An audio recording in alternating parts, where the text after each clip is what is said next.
ವಿಶೇಷ ಸಂದರ್ಶನಕ್ಕೆ ತಮಗೆ ಸ್ವಾಗತವನ್ನು ಕೊಡ್ತೀನಿ. ಮೊದಲನೇದಾಗಿ ತಮ್ಮ ಸ್ವಪರಿಚಯ ನಮ್ಮ ವೀಕ್ಷಕರಿಗಾಗಿ ತಿಳಿಸ್ಕೊಡಿ. ಸರ್, ನನ್ನ ಹೆಸರು ಶಿವಕುಮಾರ್ ಡಿ ಕಮಕ್ರನ್ ಅಂತ. ನಾನು ಕಳೆದ ಒಂದು ಚುನಾವಣೆಯಲ್ಲಿ 2020ನೇ ಇಸ್ವಿಯಲ್ಲಿ ನಡೆದಂಥ ಚುನಾವಣೆಯಲ್ಲಿ ಸದಸ್ಯನಾಗಿ ಆಯ್ಕೆಯಾಗಿದ್ದು, 2020ರಿಂದ 2023ರವರೆಗೆ ಉಪಾಧ್ಯಕ್ಷನಾಗಿ ಕೆಲಸ ನಿರ್ವಹಿಸಿದ್ದು. ಹಾಗೆ ಈಗ 2023ರಲ್ಲಿ ಮತ್ತೆ ಮರು ಚುನಾವಣೆಯಲ್ಲಿ ಅಧ್ಯಕ್ಷನಾಗಿ ನನ್ನ ಎಲ್ಲ ಸದಸ್ಯರು ಆಯ್ಕೆ ಮಾಡಿರ್ತಾರೆ. ಅದಕ್ಕಾಗಿ ಎಲ್ಲ ಸದಸ್ಯರಿಗೆ ನಾನು ಧನ್ಯವಾದನ ತಿಳಿಸ್ತೇನೆ. ಓಕೆ. ಸರ್, ನಿಮ್ಮ ಗೂಟೂರು ಗ್ರಾಮ ಪಂಚಾಯತಿಯ ವ್ಯಾಪ್ತಿಯ ಪರಿಚಯವನ್ನು ನಾವು ಫಸ್ಟ್ ತಿಳ್ಕೊಳ್ಳೋಣ. ಸೊ ಗೂಟೂರು ಗ್ರಾಮ ಪಂಚಾಯತಿ ವ್ಯಾಪ್ತಿಯಲ್ಲಿ ಎಷ್ಟು ಹಳ್ಳಿಗಳು ಬರುತ್ತೆ, ಸದಸ್ಯರಾಗಿರ್ಬೋದು, ಧಾರ್ಮಿಕತೆ ಮತ್ತೆ ಕೃಷಿ ವಿಚಾರದಲ್ಲಿ ಬಂದ್ರೆ ಯಾವ ರೀತಿ ಇದೆ ನಿಮ್ಮ ಗೂಟೂರು? ಸರ್, ನಮ್ಮ ಗೂಟೂರು ಗ್ರಾಮ ಪಂಚಾಯತಿ ಹೇಳ್ಬೇಕಪ್ಪ ಅಂತಂದ್ರೆ, ನಮ್ಮ ಪಂಚಾಯತಿ ವ್ಯಾಪ್ತಿಯಲ್ಲಿ 5 ಹಳ್ಳಿಗಳಿದೆ ಮತ್ತು 3 ತಾಂಡಗಳಿವೆ. ಹ್ಮ್ ಮತ್ತೆ ನಮ್ಮ ಗೂಟೂರು ಗ್ರಾಮ ಪಂಚಾಯತಿಲಿ 21 ಸದಸ್ಯರನ್ನ ಒಳಗೊಂಡು, ಹ್ಮ್ ಮತ್ತೆ ಧಾರ್ಮಿಕ ಇಲಾಖೆಯಲ್ಲಿ ಮತ್ತೆ ನೋಡ್ಬೇಕಪ್ಪ ಅಂತಂದ್ರೆ, ಒಂದು ಒಳ್ಳೆಯ 2ನೇ ತಿರುಪತಿ ಅಂತ ಹೇಳಕ್ಕೆ ಹೆಸರುವಾಸಿಯಾಗಿರ್ತಕ್ಕಂಥ ಒಂದು ಸೂಗೂರ್ ಕೆ ಗ್ರಾಮದಲ್ಲಿ ಇರತಕ್ಕಂಥ ವೆಂಕಟೇಶ್ವರ ದೇವಸ್ಥಾನ ಕೂಡ ಇಲ್ಲಿ ನಮ್ಮ ಪಂಚಾಯತ್ ವ್ಯಾಪ್ತಿಯಲ್ಲಿದೆ.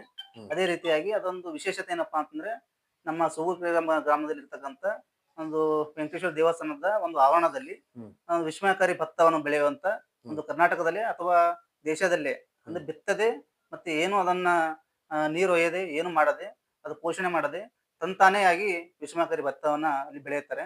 ಅದೇ ಅಂದ್ರೆ ಭತ್ತ ಇವಾಗ್ಲೂ ನೀರಿಲ್ದೇನೆ ಬೆಳೀತಕ್ಕಂಥ. ನೀರಿಲ್ದೇನೆ ಬೆಳೀತಾರೆ. ಅದು ಗುಡ್ಡದ ಮೇಲೆ, ಹ ಅದು ಹ ಯಾರು ಅಲ್ಲಿ ಹೋಗದೇ ಇರತಕ್ಕಂತ ನಿರ್ಜನ ಪ್ರದೇಶ. ಹ ಹ ಹ ಹ. ಅಂತ ತಳಿ ಪ್ರತಿ ವರ್ಷ ಅದನ್ನ ಕಟಾವು ಮಾಡಿಕೊಂಡು ಅದ ಭತ್ತವನ್ನ ಅದು ವೆಂಕಟೇಶ್ವರ ಸ್ವಾಮಿಗೆ ಒಂದು ಪ್ರಸಾದ ರೂಪದಲ್ಲಿ ತಂದು ಎಲ್ಲಾ ಜನರಿಗೆ ಪ್ರಸಾದ ರೀತಿಯಲ್ಲಿ ಒಂದು ನೀಡುತ್ತಾರೆ.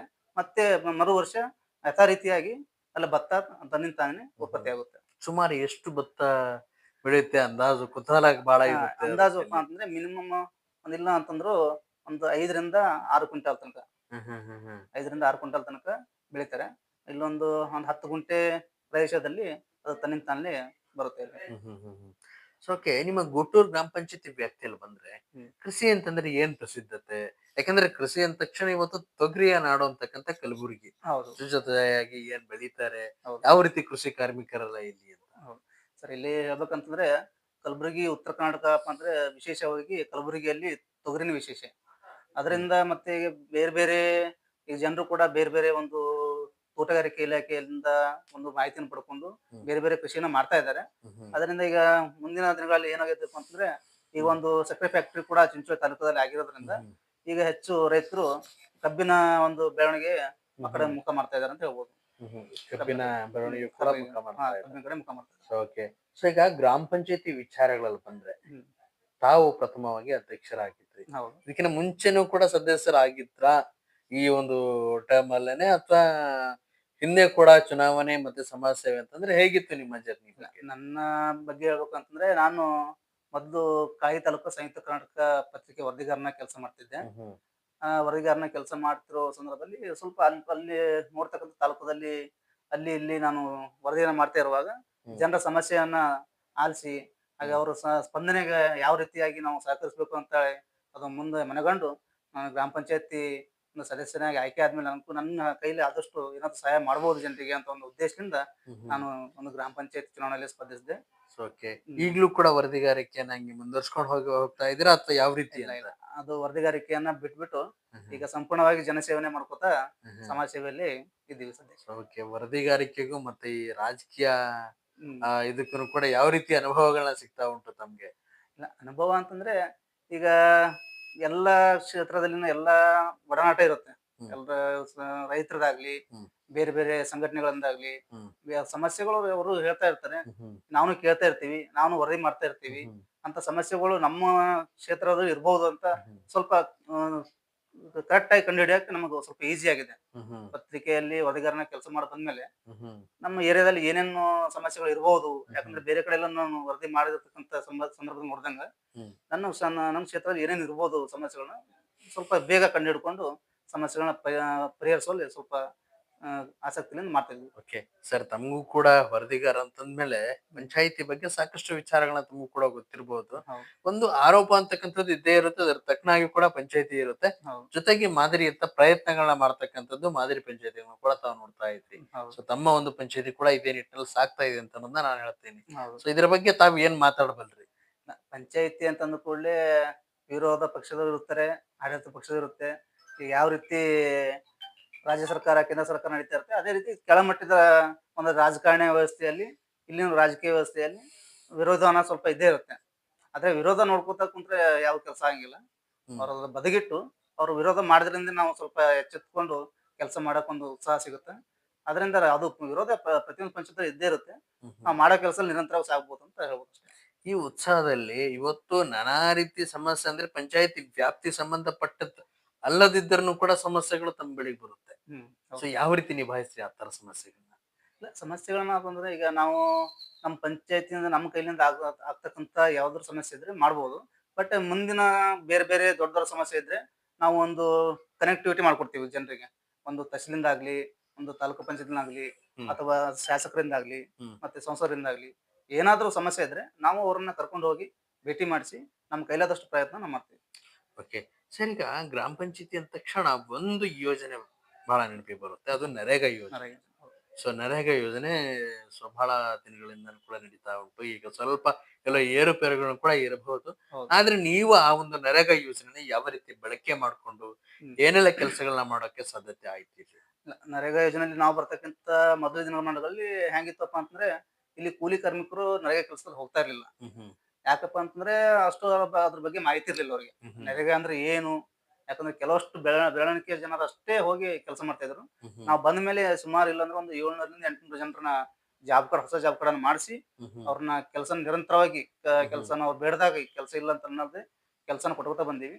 ಹ್ಮ್. ಅದೇ ರೀತಿಯಾಗಿ ನಮ್ಮಲ್ಲಿ ಬೇರೆ ಬೇರೆ ಕೃಷಿ ಕೃಷಿ ಕ್ಷೇತ್ರದಲ್ಲಾಗ್ಲಿ, ಹ್ಮ್. ಬದು ನಿರ್ಮಾಣ ಮತ್ತು ನಾಲ ಹೂಳು ಎತ್ತೋದು, ಹ್ಮ್. ಬೇರೆ ಬೇರೆ ಕೆಲಸಗಳನ್ನ ರೈತರಿಗೆ ಏನ್ ಹೇಳ್ತಾರೋ ಕೆಲಸನ ಅದನ್ನ ನಾವು ನೀಡ್ತಾ ಬಂದಿದ್ವಿ. ಹ್ಮ್ ಹ್ಮ್. ಸರ್, ಪಂಚಾಯತಿ ಅಧ್ಯಕ್ಷ ಸ್ಥಾನನ ತೊಳೋದಕ್ಕಿಂತ ಮುಂಚೆ, ಈ ಸ್ಥಾನ ಕೂರೋದಕ್ಕಿಂತ ಮುಂಚೆ, ಸೊ ಏನೆಲ್ಲ ಕನಸುಗಳಿತ್ತು, ಏನೆಲ್ಲ ಮಾಡಕ್ ಸಾಧ್ಯತೆ ಆಯ್ತು, ಈ ಒಂದು ಸಾಧಕ ಬಾಧಕಗಳಲ್ಲಿ ತಾವೇನ್ ಮಾತಾಡ್ಬೋದು? ಇಲ್ಲ, ಈಗ ನಾನು ಅನ್ಕೊಂಡ್ ಬಂದಿರೋದ ನಾನು ಅಧ್ಯಕ್ಷನ ಆಗ್ತೀನಿ ಅಂತ ಅನ್ಕೊಂಡ್ ಬಂದಿರ್ಲಿಲ್ಲ.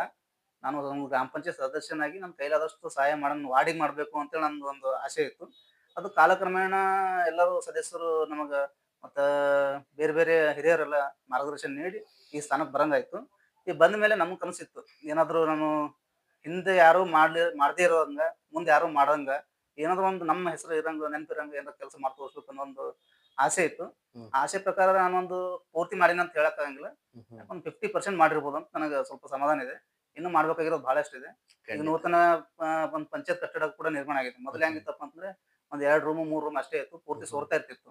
ಹ್ಮ್ ಹ್ಮ್. ಹಂಗಾಗಿ ಶಾಸಕರ ಗಮನಕ್ಕೂ ತಂದೆ, ಹ್ಮ್ ಅದು ಹ್ಮ್. ಬೇರೆ ಬೇರೆ ಗಮನಕ್ಕೆ ಇಲಾಖೆಯಿಂದ ಪ್ರಪೋಸಲ್ ಕಳಿಸಿ ಮಾಡಿ ಅದೆಲ್ಲ ಒಂದು ನೂತನ ಕಟ್ಟಡ, ಹೊಸ ಕಟ್ಟಡ ಕೂಡ ಈಗ ನಮ್ಮ ಕೈ ಮೇಲೆ ಅಡಿಗಲ್ಲು ಆಗಿದೆ. ಇನ್ನೊಂದು ಹ್ಮ್. ತಿಂಗಳಲ್ಲಿ ಉದ್ಘಾಟನೆ ಕೂಡ ಆಗುತ್ತೆ. ಮತ್ತೆ ಬೇರೆ ಬೇರೆ ಸ್ಕೂಲ್ ಶಿಕ್ಷಣ ಇಲಾಖೆ ಸ್ವಲ್ಪ ಹೆಚ್ಚಿಗೆ ಒತ್ತು ಕೊಟ್ಟಿದೆ ನಾವು. ನೀವು ಎಲ್ಲಾ ಸ್ಕೂಲ್ ಹತ್ರ ನೀವು ಕೇಳ್ಕೊಬಹುದು, ಎಲ್ಲಾ ಸ್ಕೂಲ್ ಭೇಟಿ ಮಾಡಿ ಕೇಳ್ಕೊಬಹುದು.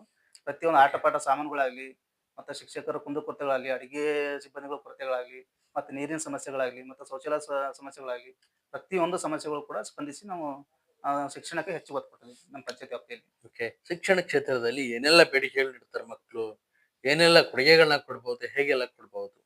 ಈ ಪಂಚಾಯತಿ ಅಂತಂದ್ರ ಪಂಚಾಯತಿಯಿಂದ ಕೊಡುಗೆಗಳು ಬಹಳಷ್ಟು ನಾವು ಆಸಕ್ತಿ ಇರ್ಬೇಕು ಶಿಕ್ಷಣದ ಮೇಲೆ ಮೊದಲು. ಹ್ಮ್. ಯಾಕಪ್ಪ ಅಂತಂದ್ರೆ ಅದರಲ್ಲಿ ಶಿಕ್ಷಣ ಶಾಲೆಯಲ್ಲಿ ಅಂತಂದ್ರೆ ಒಂದು SDMC ಅವರು ಮಾತ್ರ ಅಲ್ಲಿ ಅವ್ರವ್ರ ಆಡಳಿತ ಅಂತ ತಗೊಂಡಿರ್ತಾರೆ. ಬಟ್ ಹ್ಮ್. ಪಂಚಾಯತಿ ಹತ್ತಿರ ಸ್ವಲ್ಪ ಆಡಳಿತ ವ್ಯವಸ್ಥೆ ತುಂಬಾ ಇದೆ ಅಲ್ಲಿ ಮಾಡ್ಬೇಕಾಗಿರೋದು. ಹ್ಮ್ ಹ್ಮ್. ಏನಪ್ಪಾ ಅಂತಂದ್ರೆ ಈಗ ಶಿಕ್ಷಕರ ಒಂದು ಅನ್ಯೋನ್ಯತೆ ಸ್ವಲ್ಪ, ಬಾಂಧವ್ಯತೆ ಸ್ವಲ್ಪ ಏರ್ಪೇರ್ ಆಗ್ತಿರ್ತದೆ.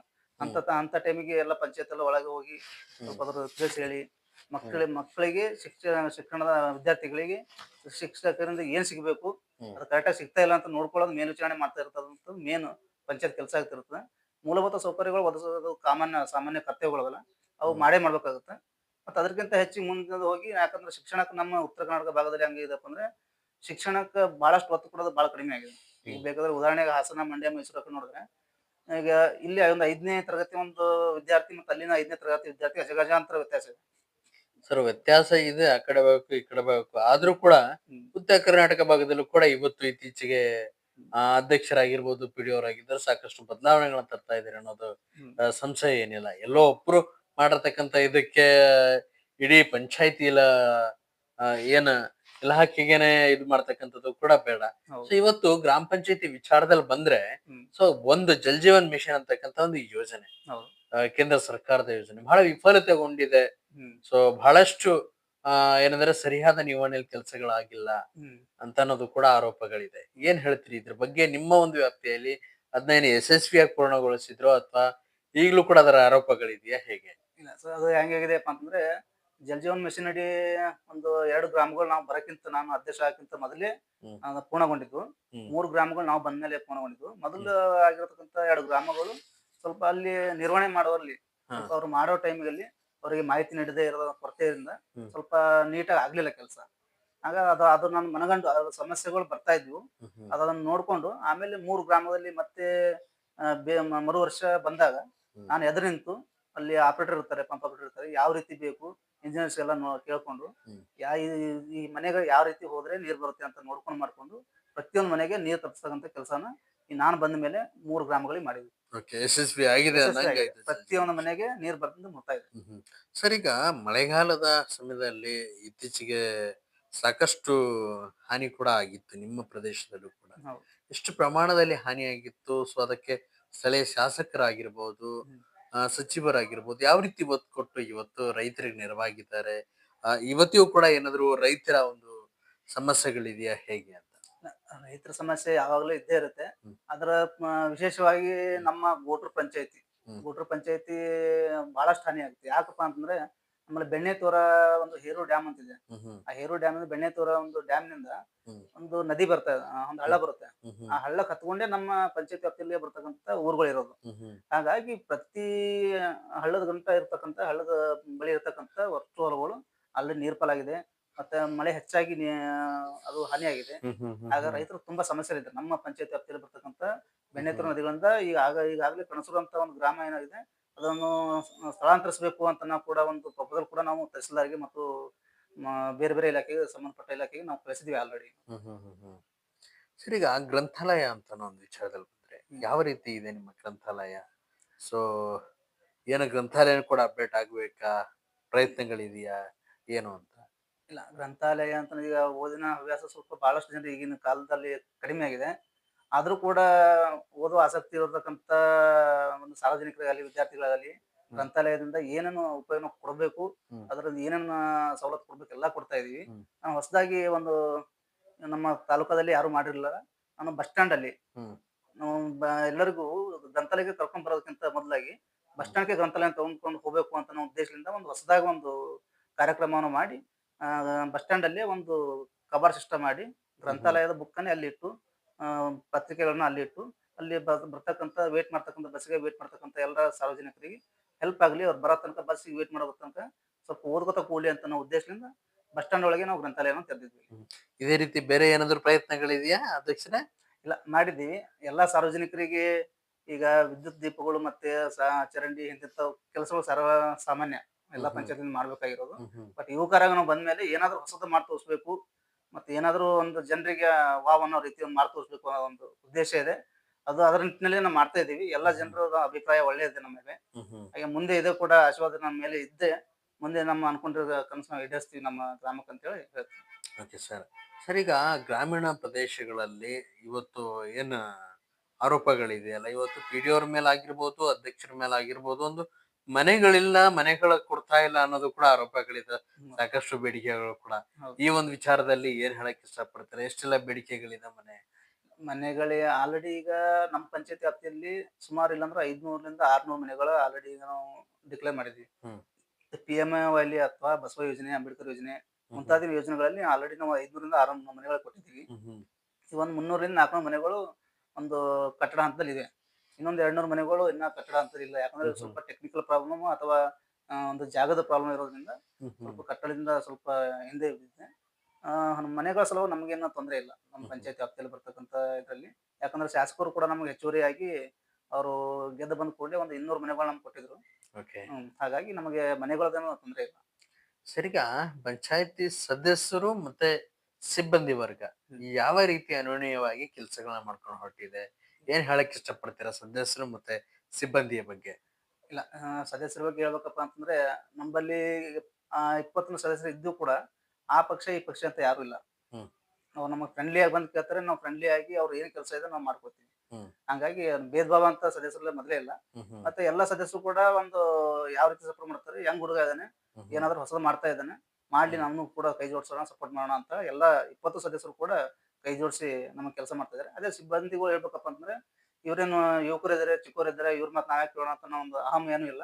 ಎಲ್ಲರೂ ಕೂಡ ಎಷ್ಟೇ ಹಿರಿಯರಿದ್ರು ಕೂಡ ನಮ್ಮ ಅಧ್ಯಕ್ಷರು ಹೇಳಿದಾರೆ ಅಂದ್ಕೊಳ್ಳಿ ಎಲ್ಲ ಕೆಲಸವನ್ನ ಚಾಚು ತಪ್ಪದೆ ಮಾಡ್ತಾರೆ. ಓಕೆ. ತಾವು ಇವತ್ತು ಒಂದು ಉದ್ಯೋಗ ಹುಡ್ಕೊಂಡು ಹೋಗಿಲ್ಲ, ಆದ್ರೆ ಜನಸೇವೆ ಆಧಾರಿತವಾಗಿ ಈ ಕಡೆ ಬಂದಿದ್ರಿ. ಏನ್ ಪ್ರೇರಣೆ ಅಂತ? ಪ್ರೇರಣೆ ಅಂತ ಏನಿಲ್ಲ, ನಾನು ನೋಡ್ದಂಗೆ ಎಲ್ಲರೂ ಕಲ್ತವ್ರು ಬರೀ ಉದ್ಯೋಗ ಮಾಡ್ಕೊತ ಹೋದ್ರೆ ಹ್ಮ್. ಈಗ ಸಾಮಾನ್ಯ ಜನರಿಗೆ ಅವ್ರು ತಿಳಿ ಹೇಳೋರು ಯಾರು, ಅವ್ರಿಗೆ ಗೈಡ್ ಮಾಡೋರು ಯಾರು? ಹ್ಮ್. ಹಳ್ಳಿ ಬಿಟ್ಟು ಎಲ್ಲ ಸಿಟಿ ಸೇರ್ಬಿಟ್ರೆ ಹ್ಮ್ ಹ್ಮ್ ಹಳ್ಳಿಲಿ ಇರ್ತಕ್ಕಂತ ಜನರನ್ನ ಅನ್ಎಜುಕೇಟೆಡ್ ಇದ್ದವ್ರು ದಾರಿ ತಪ್ಪಿಸ್ಬೋದಲ್ಲ, ಹ್ಮ್ ಹ್ಮ್ ಅದು ಆಗ್ಬಾರ್ದು. ತಿಳಿದವ್ರು ಯಾರಾದ್ರೂ ಮುಂದೆ ಬಂದು ಒಂದು ಒಳ್ಳೆ ದಾರಿಯಲ್ಲಿ ಹಳ್ಳಿಗಳನ್ನ ಕರ್ಕೊಂಡು ಹೋದ್ರೆ ಹಳ್ಳಿನೂ ಕೂಡ ದಿಲ್ಲಿ ತನಕ ಹೋಗ್ಬೋದು ಅಂತ ನಾವು ಆಶೆಲಿಂದ ನಾವೊಂದು ಇರ್ಲಿ ನಾವು ನೋಡೋಣ, ಒಂದು ಪ್ರಯತ್ನ ಮಾಡಿ ನೋಡೋಣ. ಜನರಿಗೆ ತಪ್ಪು ಮಾಹಿತಿ ಕೊಡೋರು ಬಹಳಷ್ಟು ಜನ ಇದಾರೆ ಹ್ಮ್ ಊರಲ್ಲಿ. ತಪ್ಪು ಮಾಹಿತಿ ತಗೊಂಡು ಎಷ್ಟೋ ತಪ್ಪು ದಾರಿ ಹಿಡಿತಿದಾರೆ. ಹ್ಮ್ ಹ್ಮ್ ಹಾಗಾಗಿ ನಾವೊಂದು ಒಳ್ಳೆ ದಾರಿ ತೋರ್ಸೋಣ, ನಮ್ಗೆ ಗೊತ್ತಿರೋಷ್ಟು ದಾರಿಯನ್ನು ತೋರ್ಸೋಣ ಅಂತ ಅನ್ನೋ ಉದ್ದೇಶದಿಂದ ನಾವು ಈ ಒಂದು ರಾಜಕೀಯ ವಿಚಾರಕ್ಕೆ ಬಂದಿರೋದು. ಸರ್, ಈಗ ನಿಮ್ಮ ಒಂದು ಪಂಚಾಯತಿ ಕಡೆಯಿಂದ ಯುವ ಜನತೆಗೂ ಹಾಗೂ ಗ್ರಾಮೀಣ ಜನತೆಗೆ ಏನ್ ಸಂದೇಶ ಕೊಡಕ್ಕೆ ಇಷ್ಟಪಡ್ತೀರಾ ಕೊನೆಯದಾಗಿ? ಇಲ್ಲ ಎಲ್ಲ ಈಗ ಗ್ರಾಮೀಣ ಭಾಗದಲ್ಲಿ ಹೆಂಗಾಗಿದೆಪ್ಪ ಅಂತಂದ್ರೆ ಈಗ ಈಗ ಒಂದು ಸರಿ ಸದಸ್ಯರಾದ್ರೆ 2ನೇ ಸರಿ ಸದಸ್ಯರಾಗಬೇಕು, 3ನೇ ಸರಿ ಸದಸ್ಯರಾಗಬೇಕು, ಹಿಂಗೆ ಮಾಡ್ತಾ ಬರ್ತದೆ ಎಲ್ಲರೂ. ಹ್ಮ್ ಹ್ಮ್ ಅದು ಸ್ವಲ್ಪ ತಪ್ಪಿಸ್ಬೇಕು. ಹ್ಮ್. ತಪ್ಪಿಸಿ ಯುವಕರಿಗೆ ಸ್ವಲ್ಪ ಸ್ವಲ್ಪ ಚಾನ್ಸ್ ಕೊಡ್ಬೇಕು ಅಂತ ನಾನು ಅನ್ಕೋತೀನಿ. ಯಾಕಪ್ಪ ಅಂದ್ರೆ ಕೆಲವೊಬ್ರು ತಲೆಯಲ್ಲಿ ಒಂದೊಂದು ಯೋಚನೆ ಬೇರೆ ಬೇರೆ ಇರುತ್ತೆ. ಹ್ಮ್ ಹ್ಮ್ ಈಗ ನಾವು ಒಂದು 5 ವರ್ಷ ಒಂದು ನೀವು ಸದಸ್ಯರಾಗಿ ಬಂದ್ಮೇಲೆ ಹ್ಮ್ ಹ್ಮ್ ನಿಮ್ ಯೋಚನೆ ಅಲ್ಲಿ ಮುಗೀತು ಅಂತ ಅರ್ಥ. ಹ್ಮ್ ಹ್ಮ್ ನಿಮ್ ಕೈಲಿ ಮಾಡಕ್ ಆಗ್ಲಿಲ್ಲಪ್ಪ ಅಂದ್ರೆ ನಿಮ್ ಯೋಚನೆ ಅಲ್ಲಿ ಸಕ್ಸಸ್ ಆಗ್ಲಿಲ್ಲ ಅಂತ ಅರ್ಥ. ಹ್ಮ್ ಬೇರೆಯವ್ರಿಗೆ ಚಾನ್ಸ್ ಕೊಟ್ಟು ನೋಡ್ಬೇಕು, ಹ್ಮ್ ಹ್ಮ್ ಅವ್ರು ಯಾವ ರೀತಿ ಮಾಡಿ ನೋಡ್ತಾರೆ. ಓಕೆ. ಹಾಗಾಗಿ ನಿಮ್ಮ ಯೋಚನೆ ಸರ್, ಆಗ್ಲಿಲ್ಲ ಈಗ ಯಶಸ್ವಿಯಾಗಿ ಸ್ವಲ್ಪ ಮಟ್ಟಿಗೆ ಕೆಲಸ ಮಾಡಿದ್ರು ಕೂಡ ಇನ್ನು ಮಾಡ್ತಕ್ಕಂತ ಆಸಕ್ತಿ ಇರುತ್ತಲ್ಲ, ಅಂತವ್ರಿಗೆ ಏನ್ ಹೇಳ್ತೀರಾ ಮತ್ತೆ ಹಾಗೆ? ಇಲ್ಲ, ಅದು ಜನರು ತೀರ್ಮಾನ ಮಾಡ್ತಾರೆ ಇವ್ರು ಮಾಡ್ತಾ ಇದಾರಾ ಇಲ್ವಾ. ಹ್ಮ್ ಇವ್ರು ಯೋಚನೆ ಮಾಡಿರೋದು ಇಲ್ಲ ಒಂದು ದಾರಿಯಲ್ಲಿ ತಂದಿದ್ದಾರಾ ಇಲ್ವಾ, ಹ್ಮ್ ಒಂದು ಒಳ್ಳೆ ದಾರಿಯಲ್ಲಿ ತಂದಿದ್ದಾರಾ ಇಲ್ವಾ, ಹ್ಮ್ ಹ್ಮ್ ಅದು ಕರೆಕ್ಟ್ ಆಗಿದೆ ಅಲ್ಲ ಅಂತ ನೋಡ್ತಾರೆ ಅವರು ಕೂಡ. ಹ್ಮ್ ಹ್ಮ್ ಹ್ಮ್ ನಾವು ಯೋಚನೆ ಮಾಡಿ ತಲೆಯಲ್ಲಿ ಯೋಚನೆ ಮಾಡ್ಬಿಟ್ಟು ಅಷ್ಟೇ ಪ್ರಾಕ್ಟಿಕಲ್ ಆಗಿ ಏನು ಮಾಡ್ಲಿಲ್ಲ ಅಂತಂದ್ರೆ ಹ್ಮ್ ಹ್ಮ್ ಅವ್ರನ್ನ ಸ್ವಲ್ಪ ಸೈಡಲ್ಲಿ ಇಟ್ಬಿಟ್ಟು ಜರ ಬೇರೆ ಯೋಜನೆಗಳನ್ನ ತರಬೇಕು ಅಂತ ಆಸೆ ಅಷ್ಟೇ. ಓಕೆ. ಮುಂದಿನ ಟರ್ಮ್ ಅಲ್ಲೂ ಕೂಡ ತಮ್ಮ ಒಂದು ಚುನಾವಣೆಯ ಪ್ರಯತ್ನಗಳಿದೆಯಾ, ಹೇಗೆ? ಇಲ್ಲ, ಆಸೆ ಅಂತ ಇಲ್ಲ. ಹ್ಮ್. ನೋಡೋಣ, ಜನರ ಏನಾದ್ರು ಬಯಸಿದ್ರೆ ನೀನು ಒಳ್ಳೆ ಕೆಲಸ ಮಾಡಿದ್ಯಪ್ಪ ಇನ್ನೊಂದ್ಸರಿ ನಿಲ್ಲು ಅಂತಂದ್ರೆ ನಿಲ್ಲೋಣ. ಇಲ್ಲಪ್ಪ ಅಂದ್ರೆ ಪರವಾಗಿಲ್ಲ, ನಾ ಬೇರೆಯವ್ರಿಗೆ ಚಾನ್ಸ್ ಕೊಡಕ್ಕೆ ನಾವು ತಯಾರಾಗಿ. ಓಕೆ. ತುಂಬಾ ಸಂತೋಷ ಆಗುತ್ತೆ ತನ್ನ ಜೊತೆಗೆ ಸಾಕಷ್ಟು ವಿಚಾರಗಳನ್ನ ಹಂಚ್ಕೊಂಡು, ಸಾಕಷ್ಟು ವಿಚಾರಗಳನ್ನ ನಮ್ಮ ವೀಕ್ಷಕರಿಗೆ ತಿಳಿಸ್ಕೊಟ್ರಿ. ಇನ್ನೇನಾದ್ರು ನಮ್ಮ ವೀಕ್ಷಕರಿಗೆ ಹೇಳೋದಿದ್ರೆ ತಾವು ಹೇಳ್ಬಹುದು. ಇಲ್ಲ, ಎಲ್ಲರಿಗೂ ಏನು ತಿಳಿಸ್ಬೇಕೇನಪ್ಪ ಅಂತಂದ್ರೆ ಗ್ರಾಮ ಪಂಚಾಯತ್ ಅಪ್ಪ ಅಂತಂದ್ರೆ ಪ್ರತಿ ಒಂದು ಜನರಲ್ಲಿ ಅವ್ಯವಹಾರ ಹ್ಮ್. ಒಂದು ತಪ್ಪು ಸಂದೇಶ ಹೋಗ್ತಾ ಇದೆ. ಹ್ಮ್. ಹಾಗಾಗಿ ಆ ತಪ್ಪು ಸಂದೇಶನ ಎಲ್ಲಾ ಪಂಚಾಯತ್ ಇರಂಗಿಲ್ಲ. ಹ್ಮ್. ಕೆಲವೊಂದು ಪಂಚಾಯತ್ ಕೂಡ ಎಲ್ಲರೂ ಜನರು ಹೆಂಗ್ ಒಳ್ಳೆಯವರು ಇರಂಗಿಲ್ವೋ, ಎಲ್ಲರೂ ಕೆಟ್ಟವರು ಇರಂಗಿಲ್ವೋ, ಹ್ಮ್. ಎಲ್ಲಾ ಪಂಚಾಯತ್ ಕೆಟ್ಟದಿರಂಗಿಲ್ಲ, ಹ್ಮ್ ಹ್ಮ್ ಎಲ್ಲವೂ ಒಳ್ಳೇದಿರಂಗಿಲ್ಲ. ಹ್ಮ್. ಸ್ವಲ್ಪ ಯೋಚನೆ ಮಾಡಿ ಆ ಪಂಚಾಯತ್ ಏನು ಅಭಿವೃದ್ಧಿ ಕೆಲಸ ಮಾಡ್ತಾ ಇದೆ ಮಾಡ್ಕೊಂಡು ಆ ಪಂಚಾಯತಿನ ಸ್ವಲ್ಪ ಗೈಡ್ ಮಾಡ್ಬೇಕಂತ ಹೇಳ್ತೀನಿ ಅಷ್ಟೇ. ಸರ್, ತುಂಬಾ ಧನ್ಯವಾದಗಳು. ಮತ್ತೆ ಭೇಟಿಯಾಗೋಣ. ಅಲ್ಲಿವರೆಗೂ ನಮಸ್ಕಾರ.